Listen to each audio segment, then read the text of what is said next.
Birincisi, her dəfə ayağa girəndə əl zərbəsinlə giririk. Əl zərbəsinlə girdik, ayağa giririk. Əllə Allah'da olur, hayır, diqqətlə bu al. Əllə nədir? Misal üçün işləyirikdən, göstərdik, buradan girdik. Buradan da məsələ nədir? Mənə bax, ona. Soydan düzgündür. Məsələ nədir? Əgər mən buna, bu məsafədən girsəm, götürəməyəcəm. Nə eləməliyəm? Bir addım. Bu ayaq getməlidir qabağa. Bax, işləyirik. Bir addım gedir qabağa ki, biz bunun ayağın arasına otursun.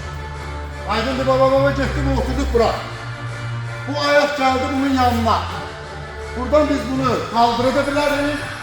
Aydındır. Veyahut da ki, veyahut da, dur orada. Veyahut da ki, yenə həmsinin gəldi. Girdi bunun ayağının arasına, bizi.